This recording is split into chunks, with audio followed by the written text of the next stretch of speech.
Welcome, fierce leader in a group. Welcome back.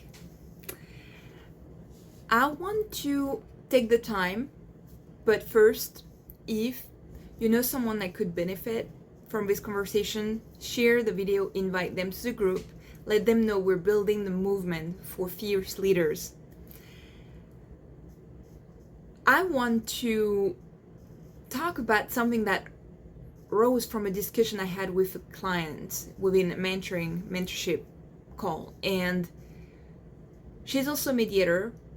She's transitioning from HR, and I felt it's an important insight that I need to share.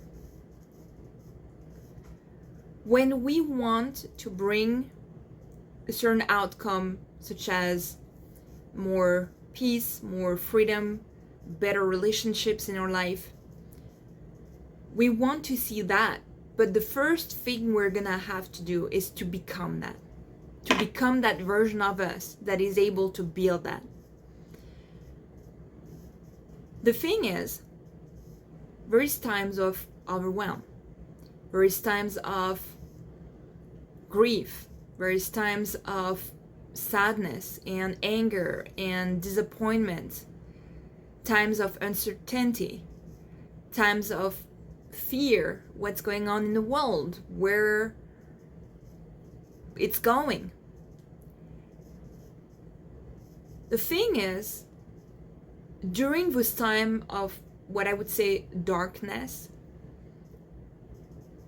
we still have the light somewhere.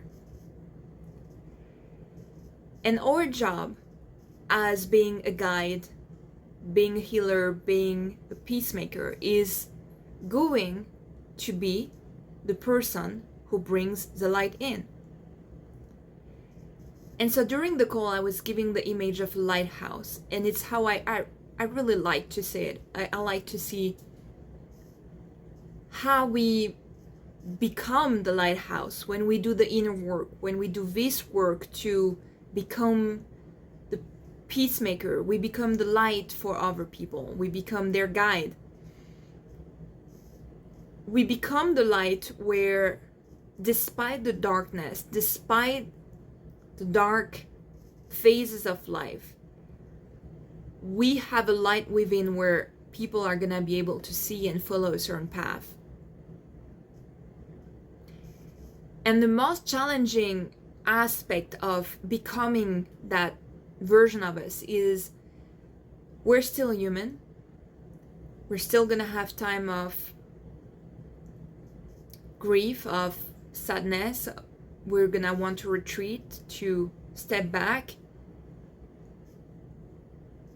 and we're allowed to do that, but we must not remember who we are and that we bring the light within.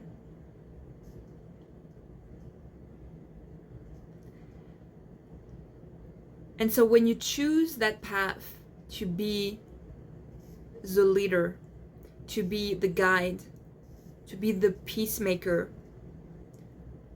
you actually say yes to the responsibility to become the light for others. You say yes to the responsibility to guide them through the darkness. And that's why the being self-mastery, being a master of yourself, is so important, because you're gonna be the one picking yourself up. And to do so, you may learn the skill with a guide, with a master, with someone that can help you to see the light in you despite darkness. But there will become a time where people are gonna look at you, they're gonna look at the lighthouse and wonder, where is the light? Is the light on? And that's why it remains so important for you to cultivate your light, that your light never turns off, and that you cultivate your own light, that it remains on.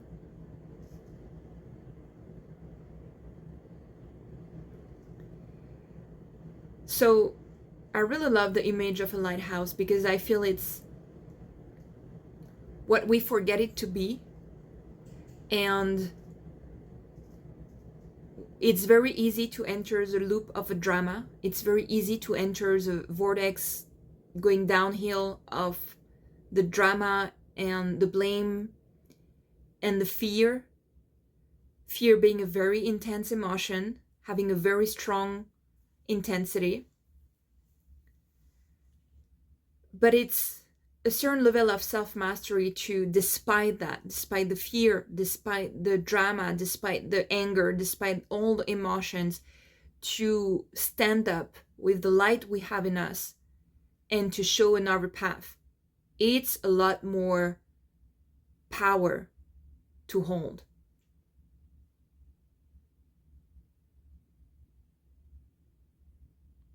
So I'll let you think about that. I'll let you think about, when is the last time you let the circumstances turn off your light? When is the last time you let other people turn off your light? When is the last time you let fear, anger, disappointment, uncertainty turn off your light? I'll let you reflect on that. Talk to you soon.